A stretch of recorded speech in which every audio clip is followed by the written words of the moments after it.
The dim glow of the estate's chandelier cast long, wavering shadows across the mahogany table. The air was thick, not just with the scent of aged bourbon and polished wood, but with unspoken tensions that had festered for years. Emily Harper sat stiffly, her hands folded in her lap, the silk of her dress smooth beneath her fingertips. Across from her, Daniel, her younger brother, gripped the arms of his chair, his knuckles taut. At the head of the table, Eleanor Harper, their mother, swirled her wine, her expression unreadable. Tonight was not just about reading their father's will. It was about unraveling decades of secrets, of choices that had set them on separate paths, leading them to this singular moment of reckoning. The unspoken divide. Years before this night, the Harper family had seemed unbreakable. John Harper had built his legacy from the ground up, transforming a modest business into a financial empire. Emily, the eldest, had followed in his footsteps, dedicating her life to the company, earning his admiration and trust. Daniel, on the other hand, had never wanted the life his father envisioned for him. He had sought purpose elsewhere, rejecting the rigid structures of their father's world. Their mother, Eleanor, had always been the quiet force behind the scenes. To outsiders, she was the elegant wife of a business mogul, poised and unwavering. But within the family, she was something else entirely, a keeper of secrets, a woman who had learned the art of silent control. When John Harper passed away, everything he built, the wealth, the power, the expectations, was left in a fragile balance. The will was not just a document. It was a final declaration of his judgment, a decision that would determine the course of Emily and Daniel's futures. And with it, long-buried wounds would be torn open. As the lawyer cleared his throat and unfolded the papers, Emily braced herself. She had always been the dutiful one, the one who sacrificed, the one who never wavered. She had earned her place, or so she thought. But as the words left the lawyer's lips, the room turned ice-cold. John Harper had made his final move, and it was one none of them had seen coming. Daniel's voice shattered the fragile silence. So this is how he saw us. His fingers tightened around the will, the crisp paper crumpling slightly under his grip. His jaw clenched, his dark eyes scanning the words their father had left behind. Emily shifted in her seat, her own breath unsteady. The grand chandelier above cast a soft golden glow, but no amount of light could warm the chill settling in the room. Across the polished mahogany table, their mother, Eleanor, set down her wine glass with practiced grace. A faint smudge of lipstick clung to the rim, the only sign that her composure was not as effortless as it seemed. He did what he thought was right, she murmured, her voice smooth, distant. Daniel let out a hollow laugh. Right. You call this right. He glanced at Emily, his expression unreadable, but she could feel the weight of his unspoken accusations. For years, their father had kept them at arm's length, shaping them not as a family, but as competitors in some unseen contest. And now, even in death, he had found a way to divide them. Emily's hands trembled as she turned the pages of the will. The numbers were staggering, a fortune built over decades of relentless ambition. But it wasn't the wealth that sent a sharp pain through her chest. It was the conditions, the carefully calculated terms, the cruel stipulations that turned their family name into a battlefield. A deep inhale, a slow exhale. She looked up at Daniel. Maybe we should talk about this calmly. Calmly. His voice was sharp, cutting through her words. Don't you see what he's done? He's still playing with us, even from the grave. Eleanor folded her hands in her lap, her gaze steady but weary. You always needed someone to blame, she said softly, tilting her head toward her son. But perhaps you should ask yourself why your father made these choices. Daniel pushed back his chair abruptly, the legs scraping against the floor. I don't need to ask, Mother. I already know. Emily felt her heart hammer against her ribs. She had spent her whole life trying to piece together the fractures in their family, to mend what was left of their broken ties. But as she looked around the room, at Daniel's anger, at Eleanor's veiled sorrow, she wondered if there was anything left to salvage. Their father's wealth had come with a price, and now they were the ones paying for it. The air in the room felt thick, suffocating. Emily's fingers traced the edges of the will, her pulse hammering in her ears. The words on the page blurred, but their meaning was clear. Every decision, every stipulation, had been crafted to pit them against each other. Their father's final move in a lifelong game of control. Daniel's knuckles were white as he gripped the armrest of his chair. So what now? His voice was low, simmering with restrained fury. Do we pretend to be the perfect, grieving family while we tear each other apart behind closed doors? Eleanor exhaled, smoothing out a non-existent crease in her silk blouse. That's not what your father wanted, she said carefully, but there was something unreadable in her expression, something Emily couldn't quite place. Daniel scoffed. No. Then why put conditions on everything? Why dangle our inheritance like a prize in some twisted competition? Emily wanted to respond, to offer some kind of bridge between them, but she didn't know what to say. The weight of the past pressed down on her, memories of a childhood spent seeking approval, chasing after a man who never gave his love freely. Their father had always demanded more success, more loyalty, more sacrifice. Even now, he was forcing their hands. She turned to their mother. Did you know about this? Eleanor's eyes flickered, just for a second, but long enough. Daniel caught it too. Of course she did. His voice was sharp, accusatory. You always knew his games, didn't you, Mother? Eleanor didn't flinch. She simply picked up her wine glass again, taking a slow sip before setting it down with deliberate care. Your father built this empire, she said finally. He understood that power isn't simply given.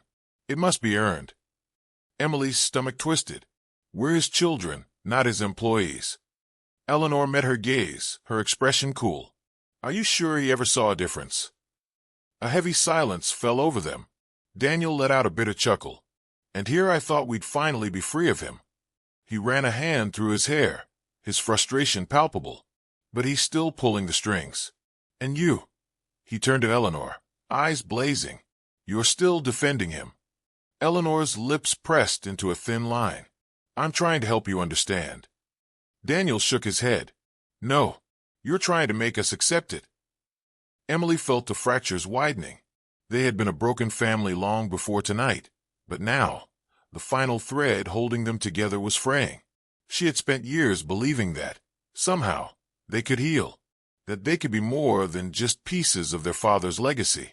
But as she looked at Daniel's clenched jaw, at their mother's calculated calm, she realized the truth. This wasn't just about the inheritance. This was war. Emily had always believed that, beneath the layers of resentment and silence, there was still something holding their family together. But as she sat across from Daniel and Eleanor, the last remnants of that belief slipped through her fingers like sand. Daniel's eyes burned with anger, his hands gripping the arms of his chair as if steadying himself for battle. Their mother, ever composed, watched them both with a detached sort of patience, as if she had already anticipated every move they would make. The company, Daniel said, his voice tight. That's what this is really about, isn't it?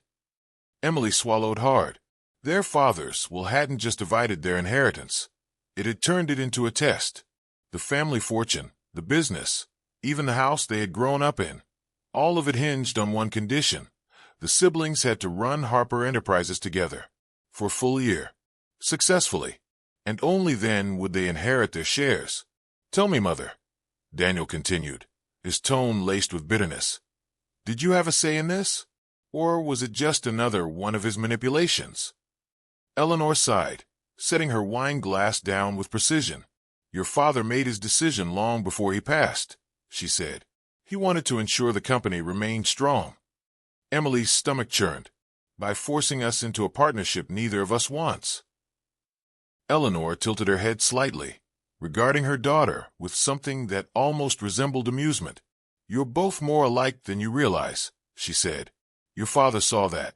He believed that, together, you could be unstoppable. Daniel let out a harsh laugh. Together? He spent his whole life making sure we never trusted each other. Emily didn't disagree.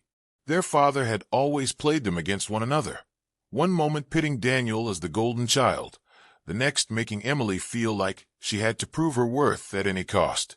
And now, even in death, he had left them one final battle to fight. So what do we do? Emily asked quietly, looking at her brother. Daniel exhaled sharply, running a hand over his face. "We walk away," he said. "Let the company die. Let his legacy rot with him." Eleanor's expression didn't change, but there was something in her eyes, just the faintest flicker of disappointment. "That would be a mistake," she said smoothly, "and a very costly one." Emily's pulse quickened. "What do you mean?" Eleanor leaned forward slightly. "If neither of you take control, the company goes to the board, and I promise you, they will carve it up, sell it off piece by piece." Daniel shrugged. "Good. Let them." Eleanor's lips curved into a knowing smile. "And what about the employees? The thousands of people who rely on Harper Enterprises for their livelihoods? Do they deserve to be casualties of your pride?" Emily's throat tightened. She hadn't thought about that. Daniel, however, wasn't convinced. "Don't pretend this is about them," he snapped. "You just don't want to lose control." Eleanor met his gaze, unflinching. "Control is an illusion, Daniel. Influence, however, that is real." A long silence followed. Emily's mind raced. If they refused, everything their father built would be gone. But if they agreed, they would be trapped in his game for another year. And she wasn't sure which choice was worse. Emily gripped the edge of the mahogany table, her father's final wishes echoing in her mind. A full year. A year of working with Daniel, her stubborn, resentful brother, under the watchful eye of a board eager to dismantle their father's empire. The weight of it settled in her chest, heavy and suffocating. Daniel's jaw was clenched so tightly she thought he might shatter his teeth. "I'm not playing his game," he said, his voice low but sharp.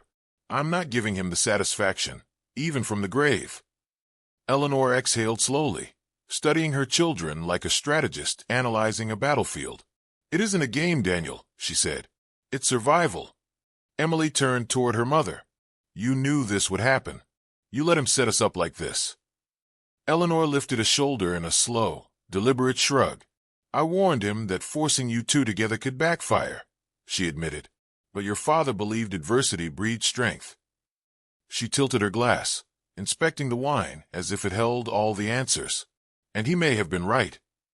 Daniel let out a short, bitter laugh. "That's rich, coming from a woman who spent years standing by while he drove a wedge between us." Eleanor's expression didn't waver. "I did what was necessary to protect this family." Emily saw Daniel's fists tighten.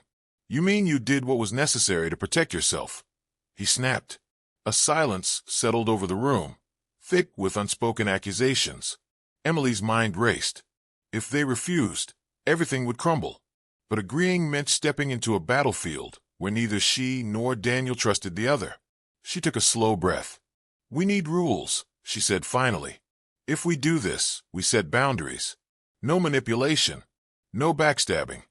She looked at her brother, daring him to meet her halfway. "We run the company together, on equal terms." Daniel scoffed. "And what happens when we disagree? Which, let's be honest, is inevitable." Emily hesitated. "We vote. If we're deadlocked, we bring in a mediator."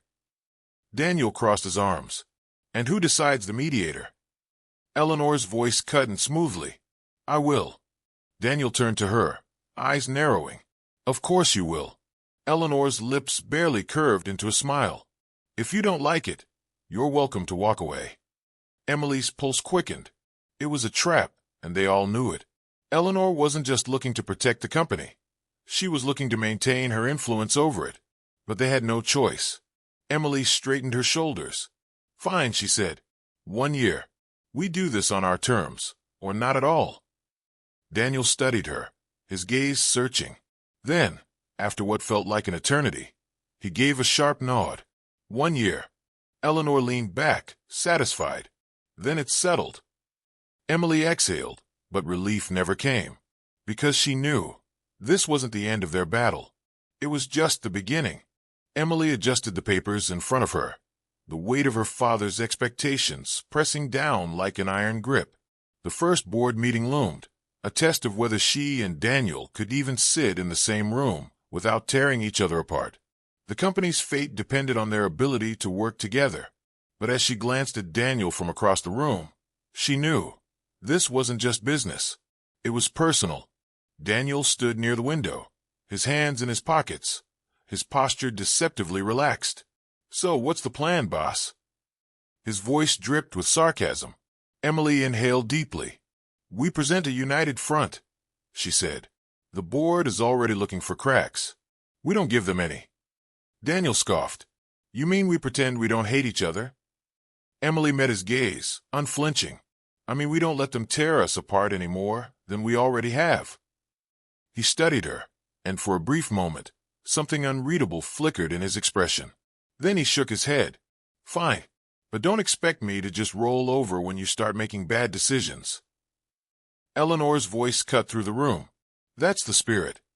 She stepped inside, her presence as commanding as ever. "I assume you both understand what's at stake." Emily clenched her jaw. "We understand perfectly." Eleanor's gaze swept over them. "Then prove it." She gestured toward the conference room down the hall. "The board is waiting." Emily and Daniel exchanged a glance, an unspoken acknowledgement of the battlefield ahead. The room was already filled when they entered, the board members seated in their usual places, their expressions carefully neutral. But Emily knew better. They were vultures, waiting for the first sign of weakness. She took her seat at the head of the table, Daniel beside her. "Let's begin," she said, keeping her voice steady. The CFO, an older man with sharp eyes, leaned forward. "Before we discuss operations, there's a matter we need to address. Some members have expressed concerns about this new leadership structure." Emily's stomach tightened. It was already starting. Daniel leaned back in his chair, his lips curling into a smirk. "Concerns? About two fully capable executives leading the company." The CFO didn't blink. "About two individuals with a known history of conflict being forced into a partnership they didn't choose." Emily's pulse pounded. "We are fully committed to fulfilling our father's wishes." "Are you?" Another board member raised an eyebrow. "Because from where we're sitting, this looks like a power struggle waiting to implode." Daniel exhaled sharply. "We're not here to be dissected. We're here to run this company." A tense silence followed. Eleanor finally spoke. "You'll give them the time they need to prove themselves." It wasn't a suggestion. It was a command. Emily held her breath. The CFO exchanged glances with the others before nodding. For now, Emily let out a slow exhale. But she knew this was only round one, and the fight had just begun. The boardroom door had barely closed when Daniel turned on Emily. "This isn't going to work." She set her jaw. "You think I don't know that?" His laughter was short, humorless. "Then why are we pretending? Why are we playing mom's game?" Emily exhaled slowly, resisting the urge to rub her temples. The meeting had been a battlefield, and while they had walked away without an immediate loss, the war was far from over. "Because if we don't, they'll rip this company from us." Daniel scoffed. "Maybe they should." She flinched. "You don't mean that." He leaned back against the table, arms crossed. "Don't I?" His voice lowered, edged with something she couldn't quite name. "Dad built this company with an iron fist. He turned us into competitors instead of siblings. Maybe letting it go wouldn't be the worst thing." Emily shook her head. "No, this company is our legacy. It's what we have left." Daniel studied her, and for a fleeting moment, she thought he might soften.